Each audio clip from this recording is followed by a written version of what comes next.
বিশালগড় গুলিকাণ্ডে পুলিশের বড় সাফল্য, উদ্ধার আগ্নেয়াস্ত্র, গ্রেপ্তার আরও এক। চাঞ্চল্যকর রণবীর গুলিকাণ্ডে বড়সড় সাফল্য পেল বিশালগড় থানার পুলিশ। এই ঘটনায় তদন্তে নেমে পুলিশ 3টি বন্দুক ও ম্যাগাজিন উদ্ধার করতে সক্ষম হয়েছে। শুক্রবার বিশালগড় থানায় আয়োজিত এক সাংবাদিক সম্মেলনে ঘটনার বিস্তারিত বিবরণ তুলে ধরেন সিপাহীজলা জেলার পুলিশ সুপার বিজয় দেববর্মা। পুলিশ সুপার জানান, ধৃত রণবীরকে দীর্ঘ জিজ্ঞাসাবাদের পর তার দেওয়া তথ্যের ভিত্তিতে এই আগ্নেয়াস্ত্রগুলি বাজেয়াপ্ত করা হয়েছে এবং এর মধ্যে 2টি পিস্তল ও ম্যাগাজিন রয়েছে। তদন্তে পুলিশ জানতে পেরেছে যে রণবীর মোটেও মানসিক ভারসাম্যহীন নয়। মেডিকেল পরীক্ষাতেও তার সুস্থতার প্রমাণ মিলেছে। বর্তমানে সে পুলিশ তদন্তে যথেষ্ট সহযোগিতা করছে। এই ঘটনার সঙ্গে জড়িত থাকার অভিযোগে পুলিশ পরিমল দাস নামে আরও এক ব্যক্তিকে গ্রেপ্তার করেছে। পুলিশ সুপারের দাবি, ধৃতদের জিজ্ঞাসাবাদ করে এই চক্রের মূল শিকড় পর্যন্ত পৌঁছানোর চেষ্টা চালানো হচ্ছে। উল্লেখ্য, বিশালগড়ে দিনে দুপুরে গুলি চালানোর ঘটনাকে কেন্দ্র করে এলাকায় ব্যাপক আতঙ্ক ছড়িয়েছিল।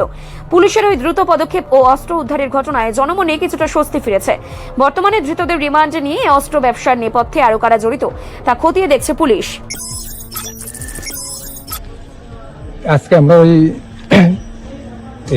ওই পিস্তল কাণ্ডটা যেটা শুনছেন, আপনারা দেখছেন হয়তো, ওইটার ব্যাপারে আমি আইসি আর আজকে এক্সিকিউটিভ ম্যাজিস্ট্রেট হিসেবে।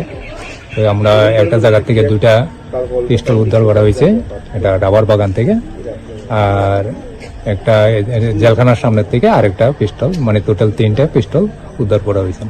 পুলিশ আসলো, সবাই আসলো, ওই সঙ্গে যে পিস্তল রাখা আসলো সেও আসলো, ওই দেখাইছে আমরা, যার ফলে ওইখান থেকে ওই জায়গা থেকে আমরা মোড়াবাড়ি ওইখান থেকে উদ্ধার করা হয়েছে। রিপোর্ট সংবাদ প্রতীক্ষা।